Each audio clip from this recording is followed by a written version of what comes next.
Bom, hoje, como eu disse, nós encerramos a exposição da carta aos Filipenses e vamos ler Filipenses capítulo 4, dos versos 19 a 23. Eu quero convidar você, então, a abrir sua Bíblia em Filipenses capítulo 4, versículo 19. Diz assim o texto: E o meu Deus, segundo a sua riqueza em glória, há de suprir em Cristo Jesus tudo aquilo que vocês precisam. A nosso Deus e Pai seja a glória para todos sempre. Amém. Saúdem cada um dos santos em Cristo Jesus.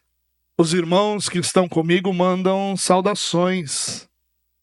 Todos os santos mandam saudações, especialmente os da casa de César. A graça do Senhor Jesus Cristo esteja com o espírito de vocês. Bom, Paulo encerra sua carta aos Filipenses aqui. Ele está agradecendo, encorajando uma igreja que foi generosa e fiel, mesmo em meio às suas dificuldades. O intuito de Paulo aqui é mostrar como Deus sempre supre as necessidades do seu povo e como essa verdade molda a nossa vida cristã, nossa adoração e a nossa missão. Pense comigo assim, se nós víssemos um homem sentado à mesa, preocupado com as contas do mês, com a saúde da família, com o futuro do trabalho, eu acredito que a grande maioria de nós aqui poderia se identificar com esse homem. Nós temos em nossa vida muitas preocupações. Quem é que nunca se sentiu inseguro diante das incertezas que acabam escapando do nosso controle? Todos nós já tivemos essa experiência. Agora, pense em alguém que perdeu quase tudo, que está longe de casa, que vive com recursos limitados, que enfrenta a possibilidade de morrer injustamente. Essa era exatamente a situação de Paulo, quando Paulo escreve as palavras que nós lemos hoje. Mesmo presos às paredes frias de uma prisão, Paulo ousa afirmar algo extraordinário. E o meu Deus, segundo a sua riqueza em glória, há de suprir em Cristo Jesus tudo aquilo que vocês precisam. Dentro do contexto que Paulo usa ou que Paulo tem, que Paulo vive, essa frase ela se torna ainda mais forte, ainda mais poderosa. O apóstolo Paulo aqui não está falando apenas uma frase de efeito.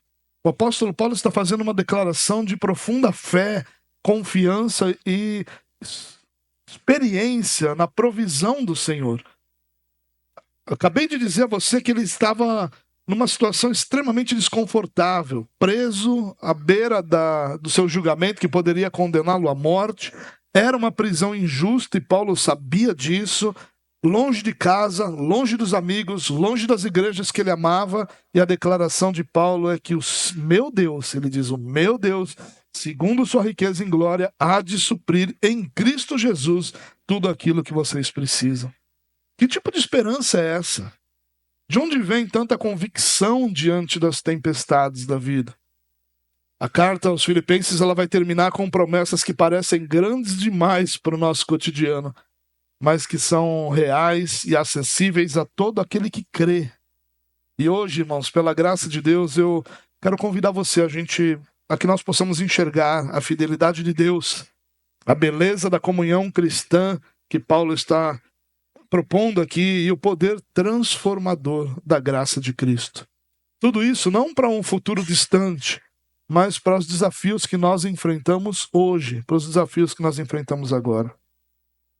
Se eu perguntasse a você o seguinte, do que você realmente precisa hoje?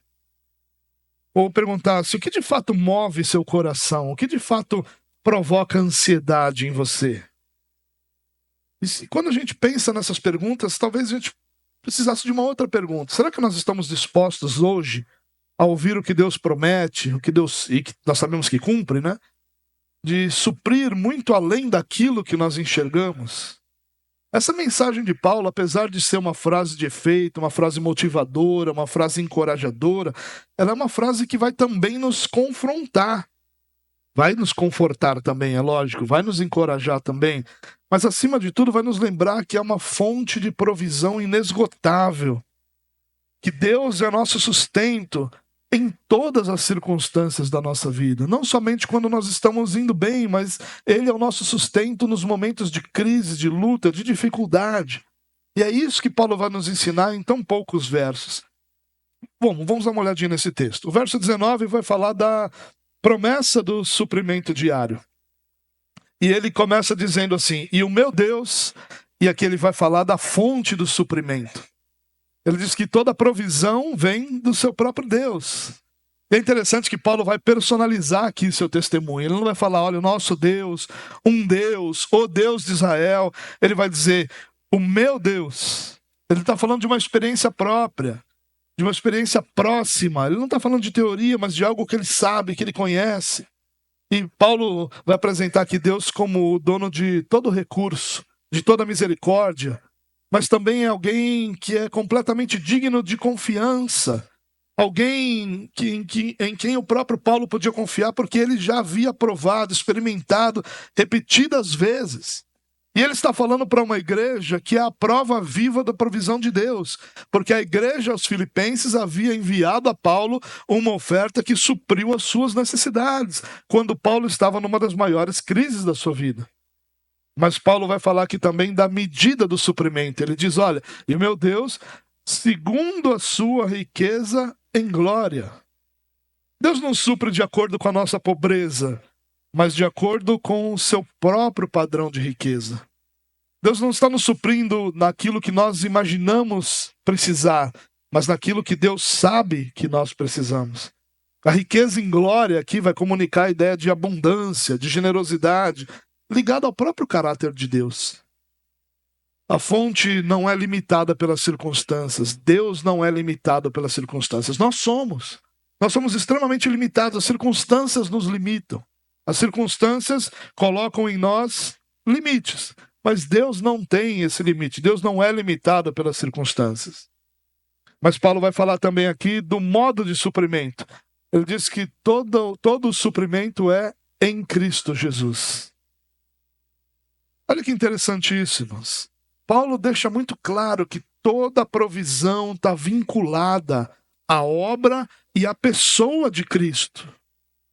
Essa provisão ela não vem porque simplesmente Deus decidiu abençoar você e não outro, ou simplesmente porque há um mérito em você, ou porque simplesmente você está fazendo a coisa certa, ou porque simplesmente você está destravando as coisas corretas. Essa provisão toda existe porque nós estamos em Cristo Jesus. É por vivermos em Cristo, por estarmos em Cristo, por sermos de Cristo, que nós podemos confiar na provisão de Deus. E olha que interessante isso. Paulo nos lembra isso, que Cristo é o canal de que todo dom e toda bênção chega até nós.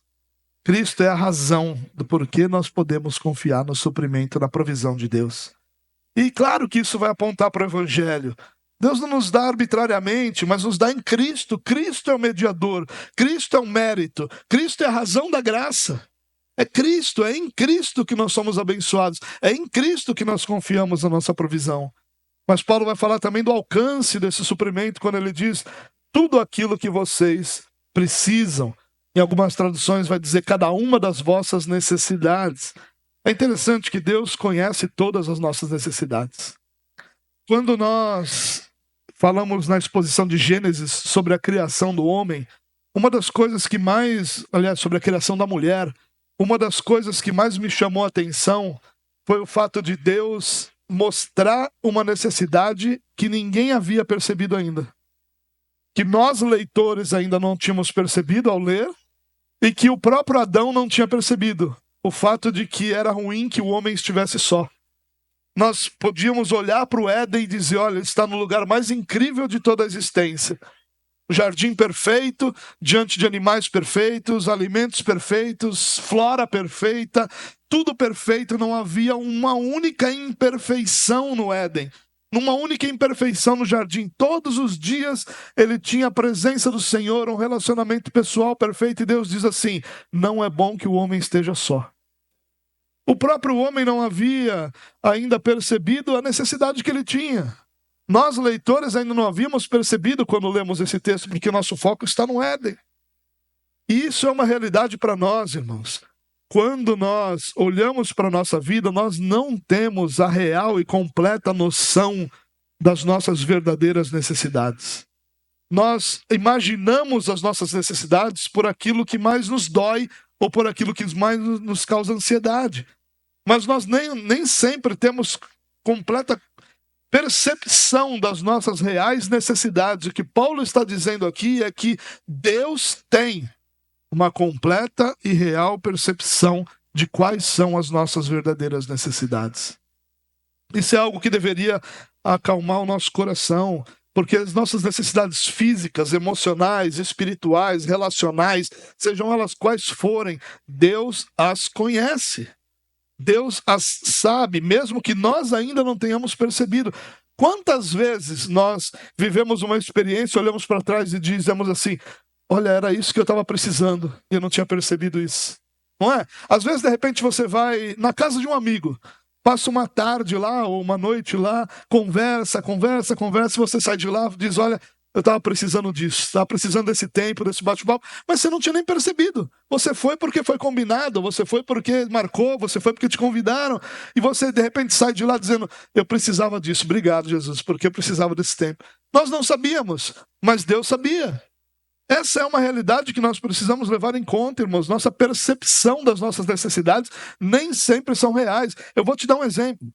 Quantas coisas você tem na sua casa? Mulher é especialista em bibelô, né? Eu não sei se você gosta de bibelô, mas quando você olha para a sua estante, agora a gente não tem mais estante, né? Tem rack, mas você de repente tem uma estante na sua casa e você olha para lá, aquele monte de bibelô que você olhou e quando você comprou você diz: eu preciso disso. Isso vai ser lindo demais para mim, isso que vai ser maravilhoso. E tá lá pegando poeira e você diz: meu Deus, essa porcaria aqui pegando poeira.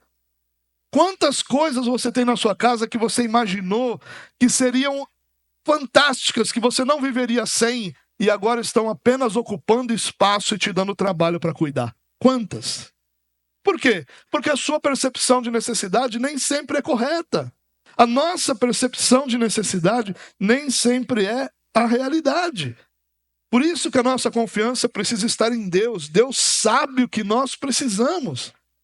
Por isso que Paulo está dizendo: a provisão de Deus vai te alcançar. E vai te alcançar colocando sobre a sua vida tudo aquilo que você precisa.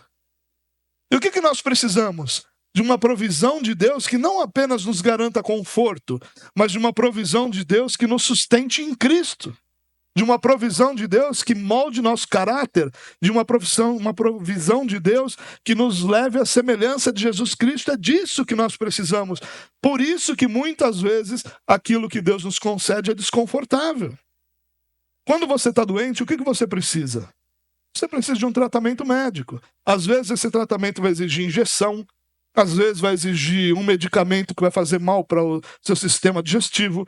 Às vezes vai exigir que você deixe de comer certas coisas, que você deixe de fazer certas coisas, que você tenha horários para determinadas ações. Vai exigir isso de você. É desconfortável. Mas se você precisa desse tratamento, você vai precisar fazer isso. E quando a gente fica deixando de fazer isso, a gente vai estendendo o problema. Até que aquilo que era uma opção acaba se tornando uma obrigação. A mesma realidade é espiritualmente, irmãos. O que nós precisamos? Que Deus nos conduza de uma forma que nosso caráter seja transformado à semelhança de Cristo. Mesmo que isso seja desconfortável, mesmo que isso exija sobre a nossa vida algo que não é o mais agradável. Mas quem sabe o que nós precisamos? Deus. É isso que Paulo está nos dizendo. Nem sempre Deus supre todos os nossos desejos. Mas Deus garante suprir tudo aquilo que é necessário para o cumprimento dos seus propósitos em nós. Essa é a segurança que Paulo está dando. Paulo não está dizendo aqui: fique tranquilo que o que você quiser Deus vai te dar. Não, fique tranquilo que você imaginou que você precisa de uma determinada coisa, Deus vai te dar. Não, não é isso que Paulo está dizendo. Paulo está dizendo o que Deus sabe que é o melhor para você, para que Ele cumpra os propósitos dele na sua vida, Ele vai te dar. Independente disso ser aquilo que você acha que precisa ou não. Então Ele vai suprir, não aquilo que nós sonhamos, mas Ele vai suprir aquilo que nós precisamos. E Paulo continua dizendo assim: a nosso Deus e Pai seja a glória para todos sempre. Amém. A resposta de Paulo a essa convicção da provisão é a glória a Deus. A resposta de Paulo à provisão é adoração.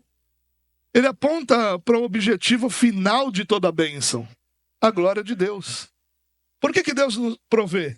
Por que Deus nos abençoa? Por que Deus nos sustenta? Para sua glória.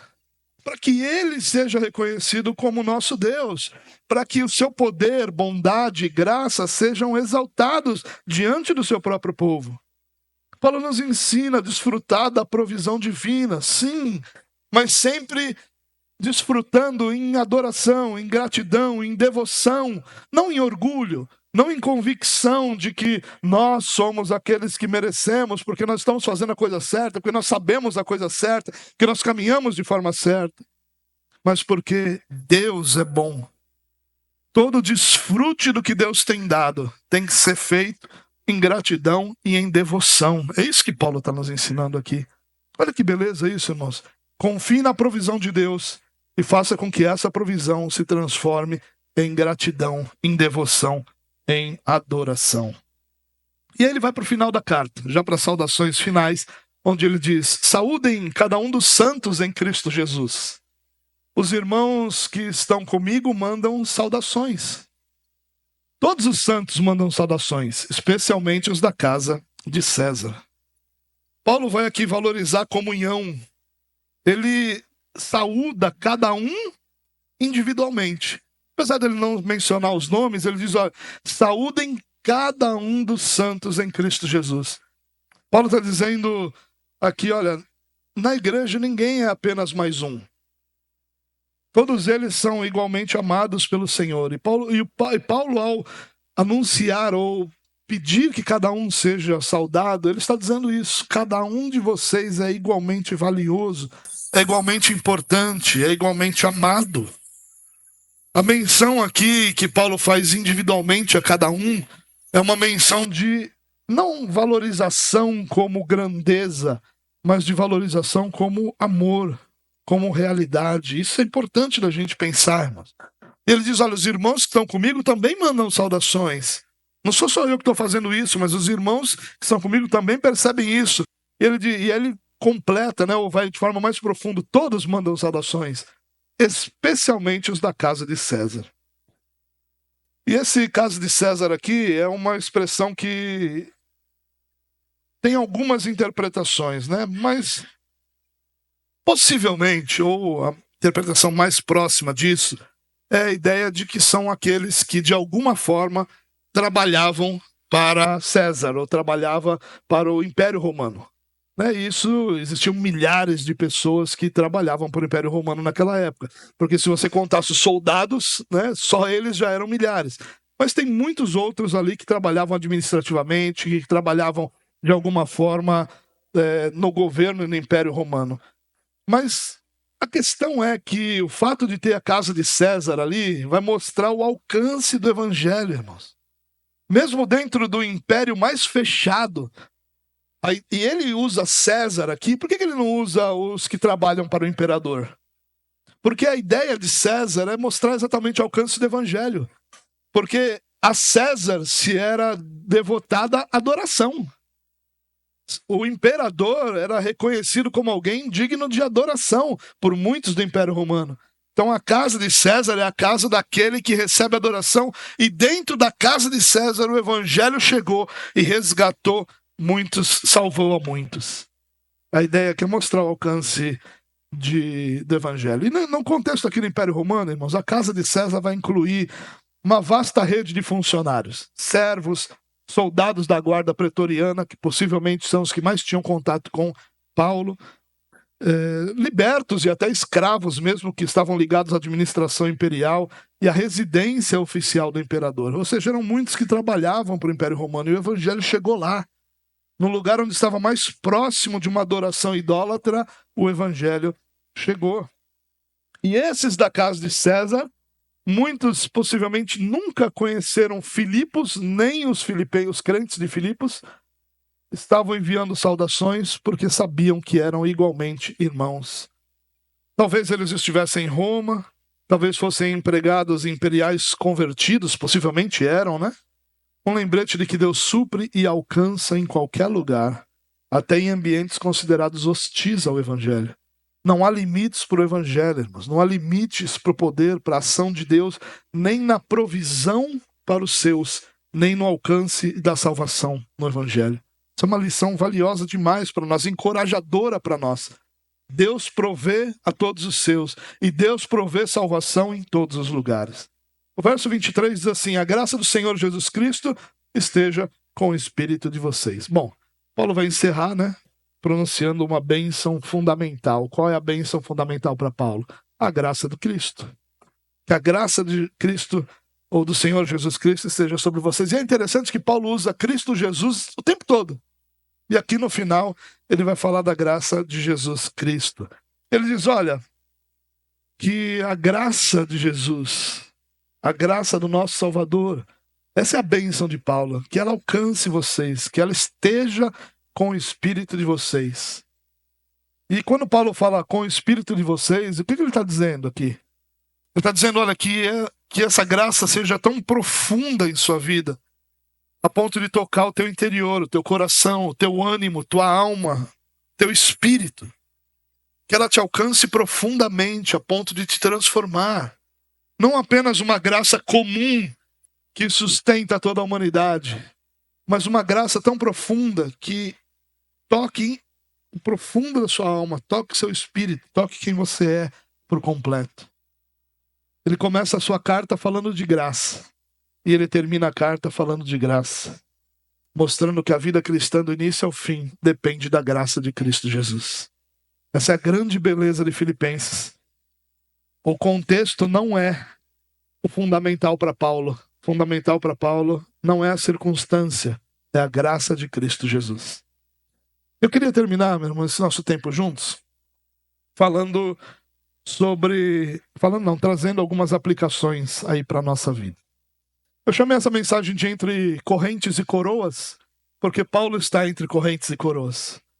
Enquanto ele está entre as correntes da sua prisão, ele está entre as coroas de César, do imperador e do Império Romano que governam aquele tempo, sem que possam governar sobre a alma, sobre o espírito daqueles que pertencem a Cristo Jesus. Essa é a grande beleza do Evangelho.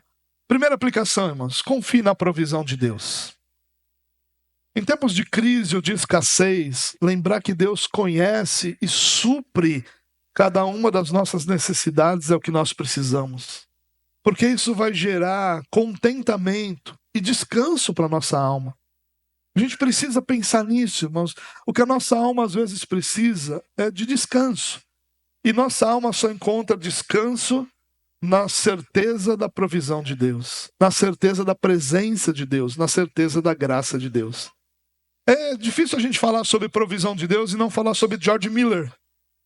George Miller foi um cristão lá do século XIX que chegou a cuidar de milhares de órfãos na Inglaterra. E conta a história que ele nunca pediu dinheiro diretamente a ninguém. Eu tenho inveja desse homem, uma inveja santa, né? Se é que existe isso. Ele nunca pediu dinheiro a ninguém. Eu não tenho nem como fazer isso, já pedi tantas vezes. Ele orava pelas necessidades das crianças e inúmeras vezes o alimento chegava na hora exata. Alguns livros que contam sua biografia, irmãos, dizem que em alguns momentos não havia nada para o café da manhã daquelas, às vezes, centenas de crianças. E George Miller pedia para as crianças sentarem e agradecerem a Deus pela comida. Comida que não estava diante deles. E quando eles faziam isso em várias situações. Uma vez o padeiro bateu a porta com os pães. Na outra vez, o leiteiro teve sua carroça quebrada na frente do orfanato.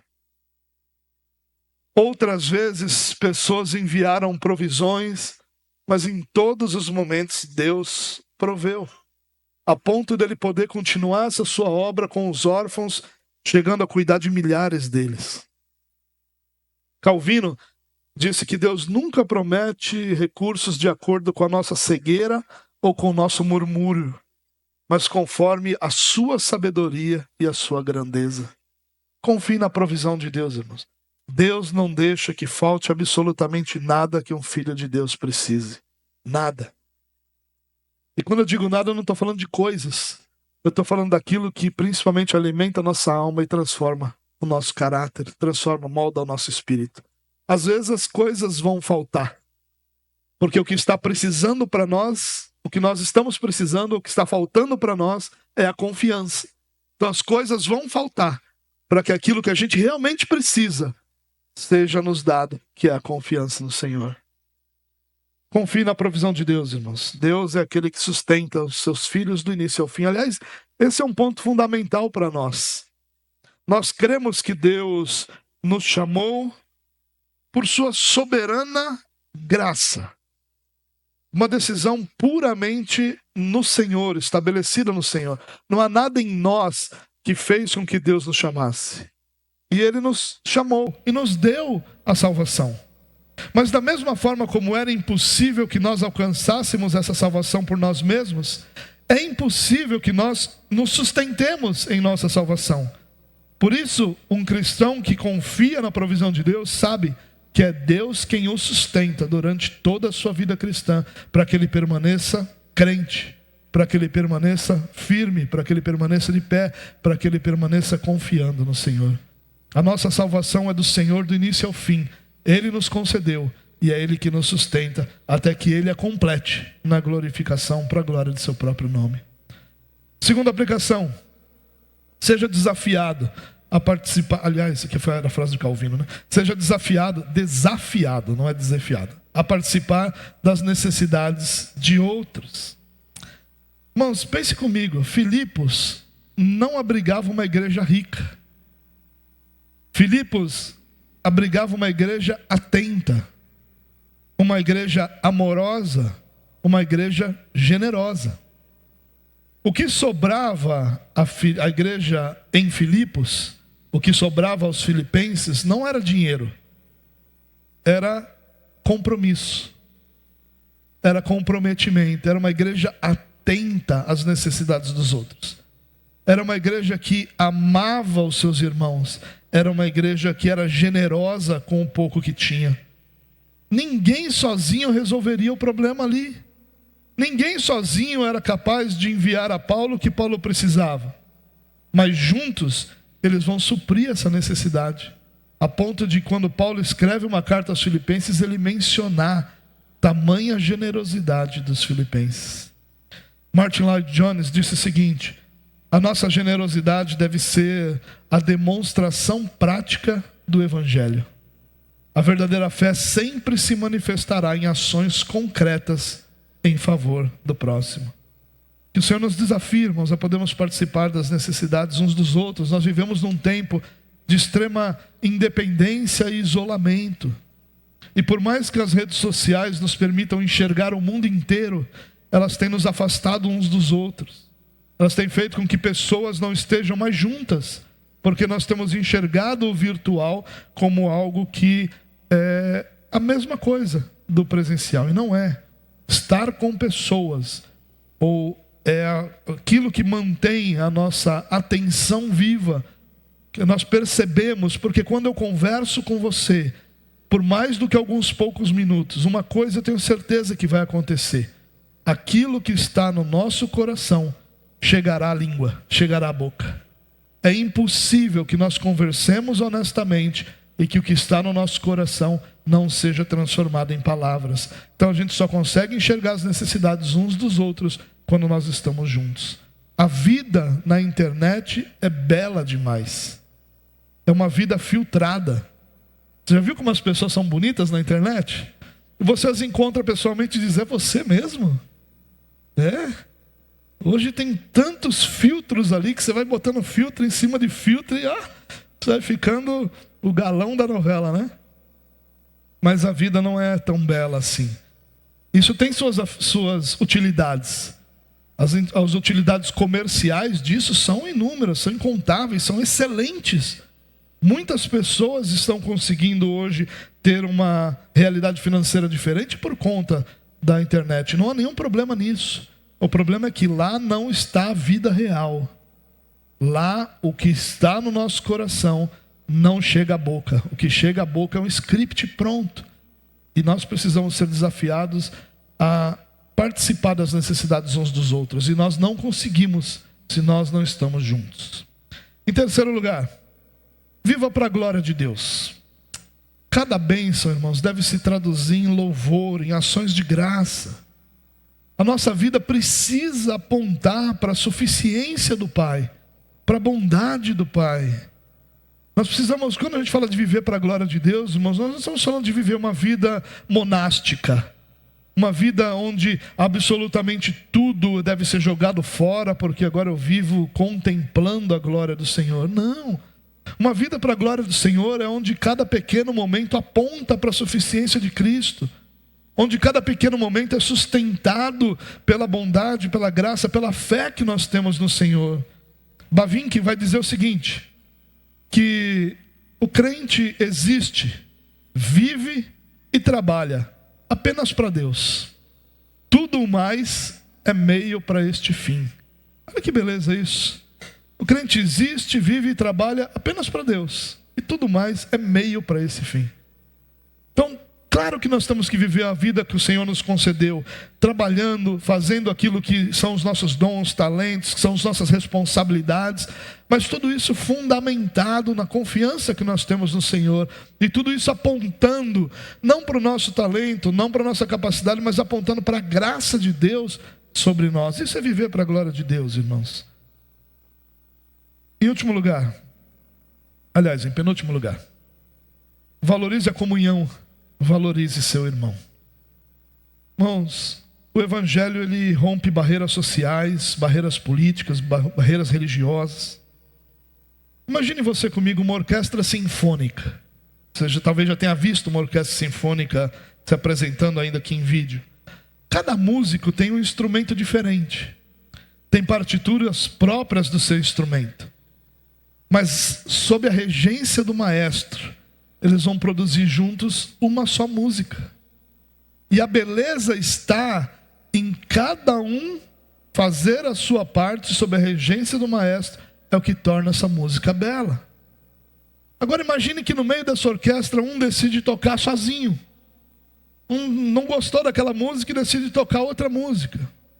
Ou um outro músico vai ter o seu instrumento completamente desafinado, vai colocar as notas todas erradas. Imagine como o conjunto ficaria extremamente prejudicado. A vida em comunidade é a mesma coisa, irmãos. A beleza da igreja está no seu coletivo, não está na sua individualidade. Na igreja cada um é importante, porque cada um traz consigo o seu dom, cada um traz consigo sua história, cada um traz consigo o seu contexto. E é unidos em Cristo que nós impactamos até mesmo as pessoas da casa de César. É unidos em Cristo que nós podemos levar o Evangelho, cumprir nossa missão até nos lugares mais desafiadores ou inimagináveis. John Stott disse que a igreja local é uma comunidade visível, chamada a ser uma vitrine da graça e dos propósitos de Deus no mundo. Esse é o nosso chamado, irmãos, para que nós possamos ser a vitrine da graça e dos propósitos de Deus nesse mundo. Por fim, dependa da graça de Cristo sempre. A graça, irmãos, não é apenas para salvação. Muitas pessoas pensam nisso. A graça de Deus me alcançou e eu fui salvo. Mas a graça de Deus também é para o nosso crescimento. Também é para a nossa perseverança diária. Também é para a nossa vida cotidiana. É impossível vivermos uma vida cristã sem confiarmos na graça de Deus. R.C. Sproul disse certa vez que a vida cristã não é fundamentada na nossa força, mas na suficiência da graça de Cristo. Nós vivemos por graça, do início ao fim. É a graça de Deus que nos sustenta, irmãos. Sempre foi e sempre será. Confie na graça de Cristo, sempre. A promessa de Filipenses, irmãos, é uma fonte de esperança e de encorajamento, mas também é um chamado à gratidão, à generosidade, à comunhão e à dependência contínua na graça de Cristo. Que nós possamos olhar para o que Paulo tem nos ensinado e possamos ser encorajados a colocar a nossa confiança somente na graça de Cristo. Porque se nós precisássemos resumir toda a carta dos Filipenses em uma única frase, e perguntássemos isso para Paulo, talvez ele dissesse: confie na graça de Deus em Cristo Jesus. Porque essa é a grande lição. Pelo contexto de Paulo, pelo ensino de Paulo, pela experiência de Paulo, o que ele está nos dizendo é: não se intimide com as circunstâncias. Confie na graça de Deus em Cristo Jesus, porque ela te salvou, ela te sustenta e ela te perseverará até o último dia da sua vida. Que Deus nos dê graça, irmãos, para que nós possamos tomar as lições da graça aos Filipenses e aplicá-las em nossa vida para a glória de Deus.